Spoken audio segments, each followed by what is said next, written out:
Football. You can't hate football. I've tried it because I remember that I sat here last week and I told you guys that Chelsea does not have a chance and it's going to be PSG.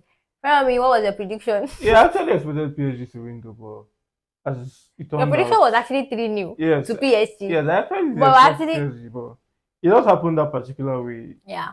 Football is just interesting. But if you look at the trajectory of both teams, you could say PSG, but scriptwriters had a different script for us. I don't think that was to scripted because that was so unexpected. It was like the word against Chelsea Football Club, and they had other plans. They came to the party as like, they're really impressive though. Respect, Chelsea. My hands are up. Coming from an Arsenal fan, respect, guys. And I feel Maresca also did something impressive. Yeah, from the manager to the players, they were all on point yesterday. Had a game plan. Like, and they followed. Went to the field. Just have to give them credit for they look like a proper team. Like yesterday, they made PSG look like a random team. Yeah, they just could not find. Yeah, they just could not find anything. They could not find any synergy. They didn't have any clear-cut chance. They actually had chances, but they just could not score. They were trying to walk. I told you now, they were trying to walk the ball into the net. I'm like, this is not what people are known for. Yes, now they like to shoot from outside the box, take chances, take risk. But it was all about Chelsea yesterday. I just have to give credit to them. Nuno Mendes. After all the hype, I was like hype when they were coming in. After they were introducing them coming, I was like, this is the guy that's going to cook Kopama. Malo Gusto cooked Kopama yesterday. Who would have thought? Football is interesting. And unpredictable, and that is why we love the game. That is why we read and love the game. Yes. Yeah, welcome to another episode of Sideline Inside Football Podcast. We'll talk everything football related. Feromi and myself are back again to give you all the latest news and the latest gist about the happenings in the world of football, from the transfer news to the women's heroes to the WAFCON, everything about football. We're going to be covering it today, and every Monday we're going to be here to give you all the latest news and all the latest gist about the world of football. Now let's get into it. Chelsea Football Club. The word is blue. I can't believe I'm saying this. It's still like I feel weird saying it, honestly. Chelsea Football Club. They know how to get over the line, and it's just one thing that I secretly admire about Chelsea. I said something on the show, another show, that it was actually Chelsea. They were in that same position that Arsenal found themselves last season. They would have won that Champions League. They would have won, at least, even if they don't win, they would have gotten to the final. And that is what Chelsea Football Club is all about. They might not have the best history, the best players, but they always the mentality is just there.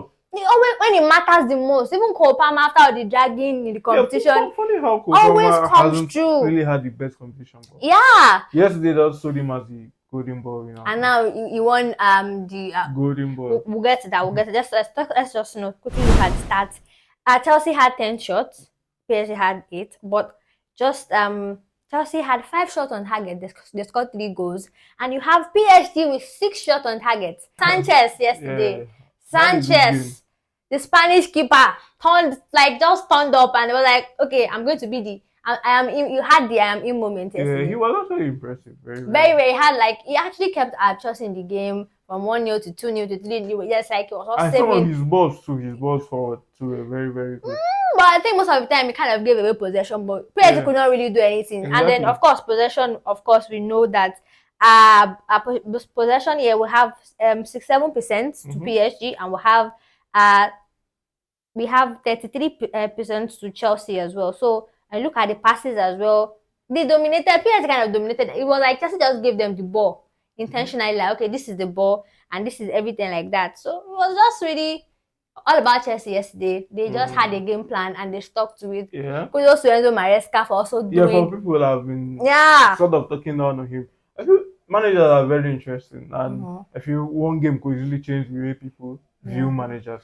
Now people will be putting him in those top conversations. People are already saying that he's the best manager. I'm like, people should calm down. This is why I don't like Chelsea fans. Maybe funny thing is, it's not about the football. I think it's about the fans actually sometimes, because the way they just kind of hype their club. I feel every fan does that. Yeah, Yeah, I'm very sure a lot of people also hate Arsenal as well. Exactly. And not because they hate the club, it's just like the fans are just too. I feel every they're fan just has that in them. Actually, and they were already saying, Enzo Maresca is the best manager. I'm like, wait, hold up. Yeah, see, I was like, how I think though Chelsea are world champions, they're not the best team in the world. They're not the best team in the world. So, that's why it's it's a competition and not the best. Like not every time that you see, you get to see like the best team win the competition. Yeah. So it's really once in a while you see teams that kind of the underdogs, Cinderella runs. Yeah. But you won't really say Chelsea had Cinderella runs. Actually, they actually deserve to be there. They actually deserve. They had the quality to get over the line. They beat those that were in front of them. So it's not like they were like they chose the paths that they found themselves. They just utilized it well. Funny how they could have fallen into another path though if they finish first of their group. Yeah, so that really worked out for them, right? At the end of the day, who topped the group again? Flamingo. Okay, that's true. They lost to Flamingo 3-1. Then PSG. Then Flamingo went to face Bayern. So if Chelsea, let's say if Chelsea had won, this PSG game would have come earlier in the competition. If Chelsea were in that route and they went all the way. Well, it's going to be, I think you just have to give credit to Cole Palmer, of course, always, coming through for them when it actually matters the most. I think the latest one before this one was the Conference League final as well. It was actually very poor prior to the game. Like, always just thumbs up, He's actually a great player. Yeah, I think he scored in the Euros final last year. He scored in the that's true. He has scored in 3 finals now. He also scored for the UEFA Super Cup final when he was in Manchester City against Sevilla. Even Community Shield too. Yeah, so he actually knows how to win finals. Yeah.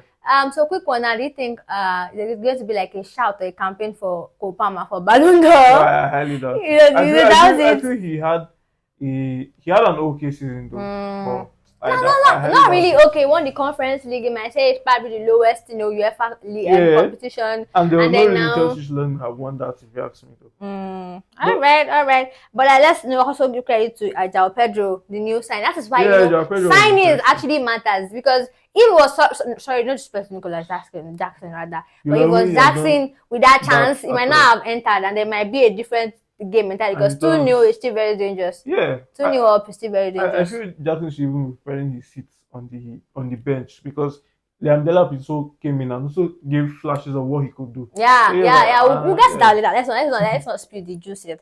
Now let's talk about Chelsea's income. Now they've made $129.5 million from this competition, and when I think I did the calculation, so that's around 111 million euros as well, which is okay for them to pay the fine that they got fined by was it FIFA like for breaching financial fair play rules, and then they still have enough to actually buy players. The money that they used to buy João Pedro, they'll still sell players too. So kudos to Chelsea for actually doing well in this competition. They've earned a lot of money. PSG as well. I think that's why the Club World Cup is even that popular. And that's why most clubs are not complaining, because a great source of income for them. Yeah, they will earn a whole lot of money. Yeah. And now let's talk about the awards that were given yesterday. We got top goal scorer Gonzalo Garcia from Real Madrid.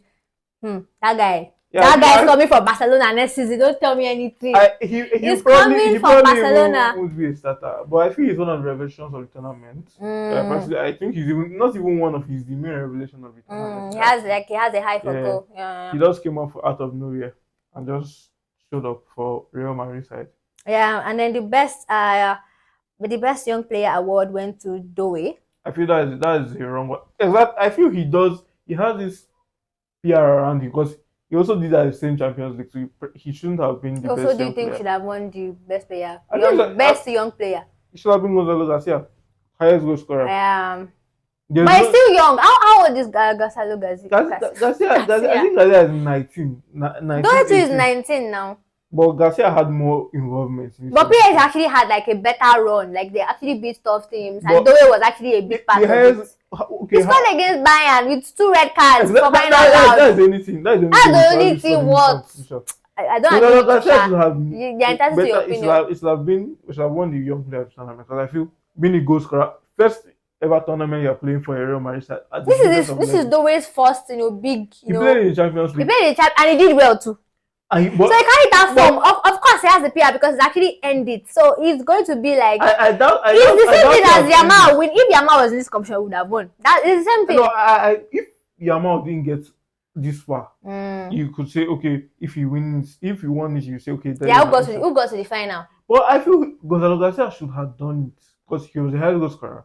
And there's a whole lot. If he wants to use that logic, then I think Cole Palmer should not be winning the best player of the tournament. I also feel that same way. You shouldn't also be winning the best player of the tournament. And honestly, I felt like actually I think for me, I think I would have given Gonzalo Garcia the best player of the tournament because it was just like maybe beating her if you ask me. Beating, yeah. When you like look at the stats, because when they give awards, they go based on this shit out based on stats. Use stats to compare. I know, but that's what they use. That's what they use. That's annoying thing. Because there are some players that actually, Palmer wasn't the person with the highest goals. Yeah, it's got 3 goals. I think 3 goals. He has only 3 goals and 1 assist. Yeah. 4. So but actually, 2 of them came when it. That's it. Actually, making it happen when it matters was actually the key. So that means there's a whole lot of talk. That means I personally feel what's the name of it? Awards are PR related. They are not based off what actually happened on the field. Most of the time, it just goes on with okay, you see this player. Oh, this is and recency bias. Because there's no way if you even check the bookmakers for Kopama to have won best player was 500 odds. So imagine how him coming from all the way there. Yeah, nobody would have actually thought that. But it happened. It happened. Now, before we go to other stories that we're going to be discussing, PSG what? Nothing. Chelsea 3. Where's my fingers? 3. Wow, well done to Chelsea all over again. Now let's talk about transfers. Something happened yesterday as I was watching the game between PSG and Chelsea, and I was watching it along thing as usual. But I was already feeling bitter because I was already looking. It was going to go Chelsea's way. 3 new first half done. Yeah.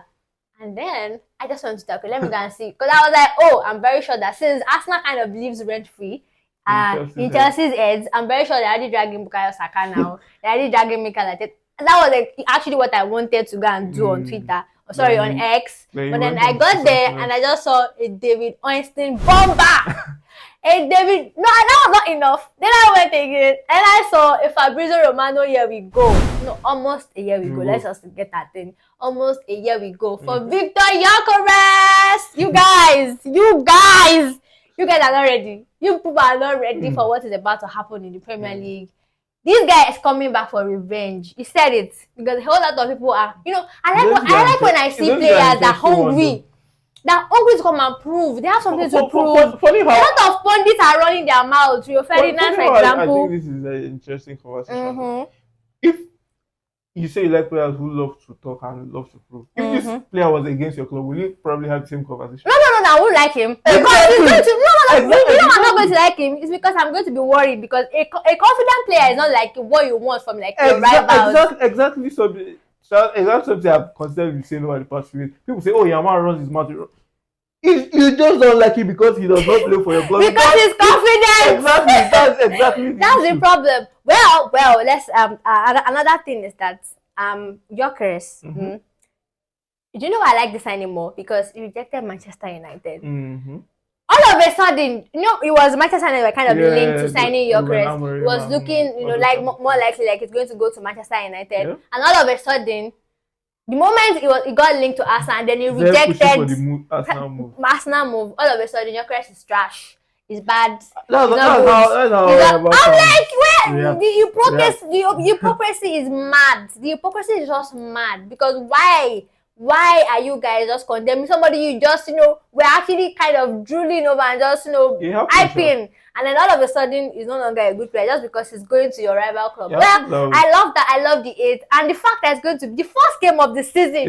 You cannot script this thing. The first game at Old Trafford. Just imagine the celebration. Come on. Do you think he scores though? I think he will. With Saka on the left, because I feel Saka is going to create something and he's just going to tap in. Especially if I see him go, oh, I'm going there confident. I think Onana is even injured now. I don't know. He has a hamstring injury. He's not even going to play in preseason. Yeah, let's talk about transfer news now. Enough about Arsenal. Well, we're going to be starting with Arsenal anyways. People are not going to get enough of Arsenal this week, especially because according to Transfer News Live on X, Arsenal are expected to sign Viktor Gyokeres and Mosquera, of course.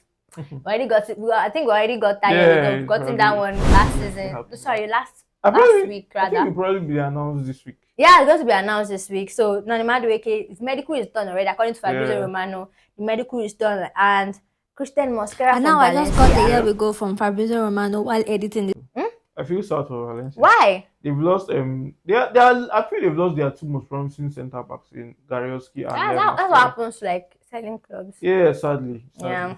And then Ethan Nwaneri, finally, master boy, because Saka is no longer a star boy. Saka is now like he's a grown man. I can't be calling him that, but Nwaneri is not a star boy, So Nwaneri is in the contract, so like it's almost like imminent. It's imminent. There was talk about Chelsea being somewhere around there. So Noni Madueke, of course, will be signing a contract until 2035 years later today. So by the time the video comes out, it's probably done. Announced. I think it'll be announced like during the week, but maybe today it's probably done. Probably Fabrizio Romano is already tweeting that the deal is done already, but the medical is like done as well. So Viktor Gyokeres' agents have landed in London, according to Transfer News Live, and they're going to say the details of the deal with Arsenal, and the price tag is it's £63.5 million plus 10 million in add-ons. So that's a nice one. Look at the picture yourself. I think it's going to be on the screen. I can't wait.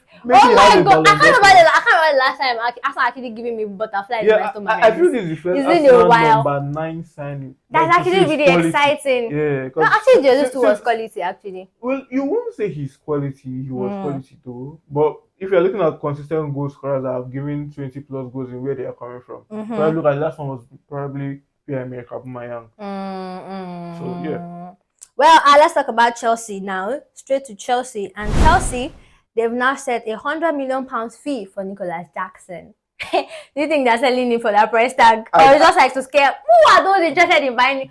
Well, maybe Arsenal. Yeah, because if I actually think about Arsenal, might actually be interested. Jackson is a funny player, but I feel £100 million is a whole lot. Yeah, it's too much. No one will even be possibly playing. Even if selling clubs that they probably have in mind, maybe the AC Milans of this world, even the Arsenals of this world, any team. No, I doubt any club will be going out to the Sean Hammer and saying we are going to be spending £100 million on setting Nicholas Jackson. There are a lot of players you could get. You can get 3-4 attackers for that amount. So why spend that on someone? Because when you look at the quality of João Pedro and the amount, I think they got him for like 50 M or something. Exactly. I'm not even sure if it's up to that. Well, also let's go to Liverpool now. Ibrahima Konate is valued at 60 million, and he wants to leave for Real Madrid if it's possible this season. And don't you think it's kind of forced? But I feel like Real Madrid's primary target is William Saliba. But Konate leaving is actually a win-win for Arsenal, because if he leaves, they're probably going to be stuck with him and Oyston and Rudiger and So we don't know. I feel Madrid actually still need a overhaul in CB, and they will be signing more than one centre back. If you ask me, because I feel David Alaba is probably going to go. Rudiger is probably also going to be pushed out of the door eventually. So that leaves them with Oyston, Asensio, and what's his name again? Oh yeah, those two. Yeah. So, but if Konate goes, Liverpool actually values him at 60 million. That's like 73 million euros. So do you think Real Madrid are going to pay that money for Konate? I don't Real Madrid will be paying big bucks. They are not. In the last few years, the biggest signing they probably signed was probably Oyston. And maybe Alvaro Carreras too for 43 million euros. But I doubt they will be going all in for Konate. And if you look at the age profile of the most expensive signings they've made, Hendrick was also 60 million plus. You look at their age bracket is 17 to 19, and Konate does not fit into that. So I highly doubt they will be investing that much. They'll probably wait on him to run down his contract or something, or maybe he will talk to Liverpool and say, okay. That's the thing. They don't want to lose, especially to Real Madrid again. So I think they want to cash out. So it's all about, is Real Madrid are they really convinced that Konate is the man for them? So let's talk about Manchester United now. Alejandro Garnacho has rejected a move to Cristiano Ronaldo's Al Nassr because he prefers a move to Europe. Of course, we know that Garnacho is one of those. He already handed in a transfer request that he's leaving Manchester United anyways. But I think one of those players that they have issues with Amorim too. Yeah. Yeah, but I don't know. I feel a move to Al Nassr is a very funny one. I personally feel if you are saying you're moving to Al Nassr, if you're moving to any Saudi club in quotes, should be Al Hilal. And I think he's still very young. He's just like 22, 23 or something. But I feel he's a player who's going to eventually come good. Eventually, he's going to be world class in the future. Yes, because that's a big statement for Garnacho, though. I feel he has the recipes, but the thing is that he can be coached to be better. Yeah, and he's not really consistent. Like today is scoring world class goals, the next day is missing, open goals like that. Well, that's still with Manchester United. Barcelona are yet to decide, according to Fabrizio Romano, that Barcelona are yet to decide whether they want to proceed with Rashford or not. It's not a loan. It's not a loan. It's not about a loan or permanent. So no clubs to club like talk yet or everything like that. So do you think Rashford is actually the right sign? Because you got rejected by Nico Williams and everything like that. Then the next option is Marcus Rashford. Do you think it's actually going to come good for Barcelona?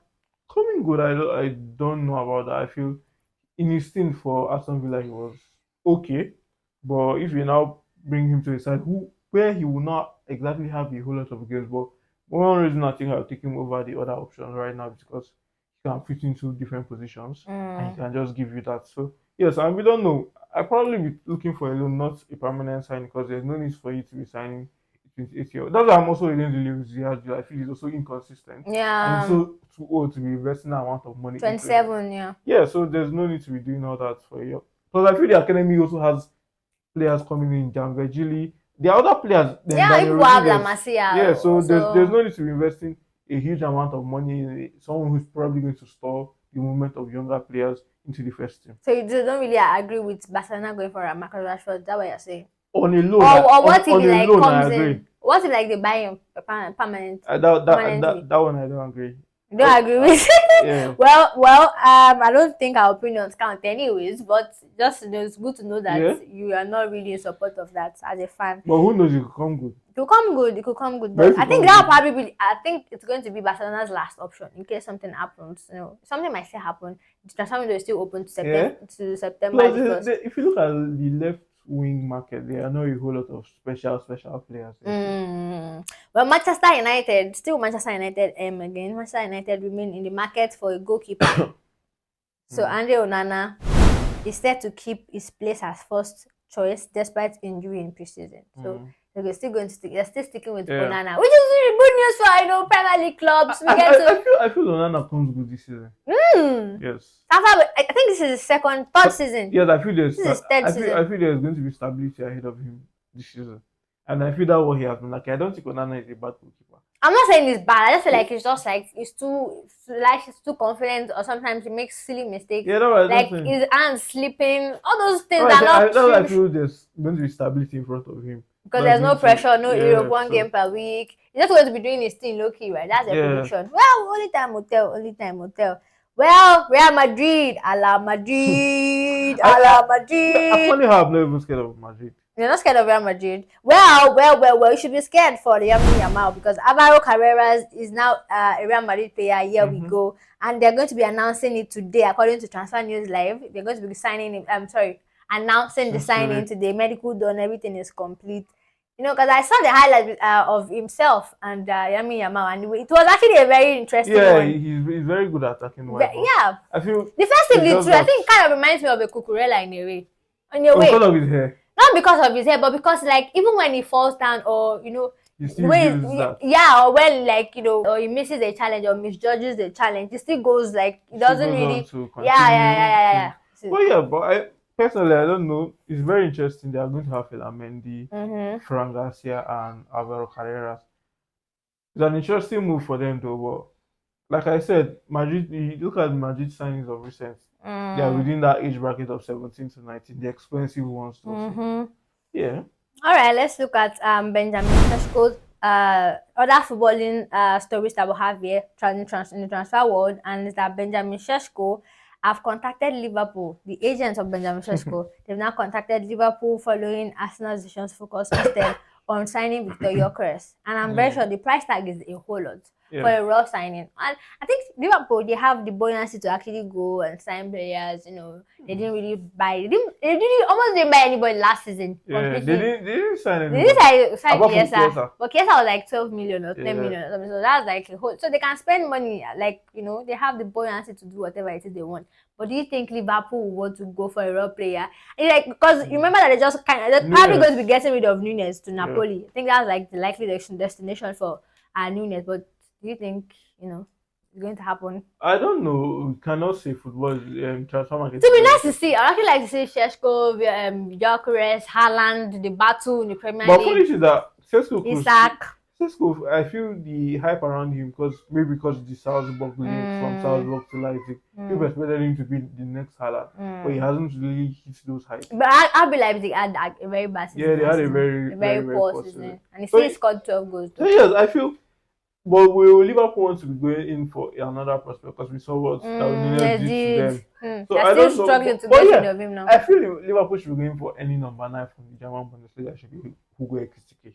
Ekitike actually, Newcastle are the one linked to. Yeah, exactly. But I feel that should be the deal. But I don't know why the Bundesliga clubs are asking for a whole lot of money.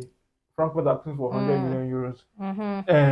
Leipzig asking for 90 million euros. But I feel like they are under more pressure to sell because they are not going to Europe next season. Frankfurt are in Champions League next season. And I feel most of their players will probably be leaving and they won't be as competitive as they would have been a few years back. So probably Sesko moves, but to the club exactly, I don't know. But I think good to be Premier League because that's where the money is. Yeah, before we continue, to give you the latest updates, make sure you like, share, and subscribe. I'm big. Like, share, and subscribe, please. Well, let's move straight to the Galatasaray and Napoli saga. Well, they are now back in talks, in active talks today, like Monday today. And they are, set to pay 40 million euros as initial payment, then 35 million in installments to get. I don't know why Napoli are trying to frustrate Galatasaray. You people will not let this guy go. You people don't want him, and you still don't want him to go. I don't understand what is going on. I feel De Laurentiis is just being a hard businessman, and he has always been known to be for the last few years. But I still don't know. I don't understand the move though. Those are the only people interested in Osimhen as it is right now. Because Manchester United cannot bring him in, if you ask me. Then, yeah, it was also qualified them. He also had a good year last year. But my issue now is Icardi is probably going to come back. And the Galatasaray fans are more drawn to Icardi. So maybe the love will have to be shared and their means also have to be shared. But Icardi is old now. Icardi is like 39 or 40 now. No, he's not up to that. I think he's around 33, 34. Icardi is old though. He's not that old. Yeah, he's not that old. I think I doubt he's up to 39. All right. And let's move to the next story, and it's not Nottingham Forest, and they've also been cooking in the transfer market, and they will face competition because they are linked to signing Joan Bakayoko from PSV, and Nottingham Forest will now face competition from other European rivals. I don't know if it's in the Premier League. No clear direction on this one, but Mario Icardi to, because they're going to be replacing Anthony Elanga. Because Anthony Elanga has gone to Newcastle. I feel they're sort of the same profile. Kind of, similar. Dribbling, ball carrying. Exactly. So, but I don't know, Newcastle not qualified. I say Newcastle, Nottingham Forest not qualified for the Champions League. Could also affect, because PSG qualified for the Champions League. So another story we have here in the transfer market news is that somebody's on his way back to the Premier League, and that is Douglas Luiz. Douglas Luiz that went to Juventus quietly. I think he's quietly making his way back to the Premier League. That's why it's not everybody, like other leagues is not for everybody. Some people are just like meant to be in the Premier League. Now let's talk about the women's Euros quarterfinal. Yeah, we come, and the quarterfinals games will be going down from Wednesday to Saturday. Yeah, to Saturday, and of course Norway made. According to my prediction, I got it right. Norway in the quarterfinals are going to face in Italy. I think that they're going to be winning that one easily. What's your take on that one? Will it be easy? I feel both of them are sort of evenly matched. But I feel like Norway are just like, Yeah, Norway have the better players. Better X-Factor players. Because you look at Hatterbeck, Carl Ingram, Hansen. Yeah, I feel they should actually be able to push themselves to the semi-final. I think qualifying for the semi-finals even takes you to the World Cup. Wow. I think so. Not like the WAFCON that when you win or get to the final. Actually the same thing also WAFCON too. When you get to the semi-final, you also qualify for the World Cup. Okay. Yeah. Well, Sweden, England. I feel it's going to be an England win. Although I have a little sentiment for. I have some few sentiments for the Swedish women. Although Rofo has left Barcelona women's team, but yeah, she's going to be there. But I doubt the Swedish women will be able to come up against the might of Lauren James, Alex Russo. I just feel they will not be able to do a whole lot. And I think they have, like they finally found their firing power back. Yeah. I look at the way they just dismantled their last opponent, 6-1. Wales. Yeah, Wales. Yeah. Although you say Wales are Minos though. But even the way they beat Netherlands. Yeah. Netherlands are not in the quarterfinals, and they look like a team that were, they started the competition well. Yeah, and now we've got, unfortunately for the host country, Switzerland, they're going to be facing Spain in the quarterfinal of this one, and finally, France will be facing Germany on Saturday. Yeah, I feel that's the classic one, because Germany and France, Germany 8-time winners. It looks interesting. Yeah, I think they are the record winners of Europe. Of course, 8 times. We won it 8 times already. Well, let's talk about our very own WAFCON. Our very own WAFCON. Yeah, let's talk about Nigeria. They're going to be facing Zambia, because if we finish, I think winning the group self is actually helping Nigeria. It was actually a bad idea or bad thing to do, because now they're going to be facing Zambia and Morocco. They won Group A, so they're going to be facing Nigeria, and I think Morocco will be winning that one. They'll be edging that one, honestly. And then why are we facing Zambia? Zambia are like the biggest threat. Honestly, I feel like they're the best team besides Morocco to actually go on to win. Funny how I don't feel any team we will face in the quarterfinals will have had issues. I feel our games haven't been convincing at all. We can't even beat Algeria, for crying out loud. The first game was like I said, it wasn't good at all. Yeah. It was not good. Then the next two, oh my god. The second one was like luck. Last minute goal, and then this time around we could not even score. So for me, prediction for Zambia. Zambia, Nigeria. I think Nigeria gets knocked out. Yeah, me too. No World Cup for us. No Mission X. No World Cup. I've been saying that was just I've been seeing ourselves Mission X. Because we don't have enough quality that and I'm so happy I've been vindicated by the Oshola talk. It's not only Oshola. It's not only Oshola that has chances. I'm also saying is it only Oshola that has I'm also saying that she shouldn't have been there. And it has clearly shown that she shouldn't have been there. So yes. Yeah, of course we still have a group C. Group C is like not decided yet. They still have a game. I think that's between Ghana and somebody. But Ghana are going to be finishing. I think one of the best third place teams. I think Ghana are last on that table, because I was watching the and they are last on that table. So I don't know how Ghana, like I said, the Ghanaian side that we won before build up to the WAFCON, we thought we had arrived. Nigeria, here we are. Here we are.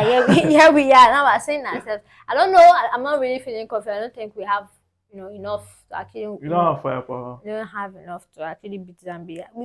Have you seen that striker, Baba Branda? Yeah, she's been impressive. She's super fire. Like she's a great player, but she's the best African player on the continent. Yeah. Well, well, I hope something almost something similar happened between Chelsea and PSG. It's not going to happen. Will happen. You don't have faith. Okay, I no problem. Football is much more predictable.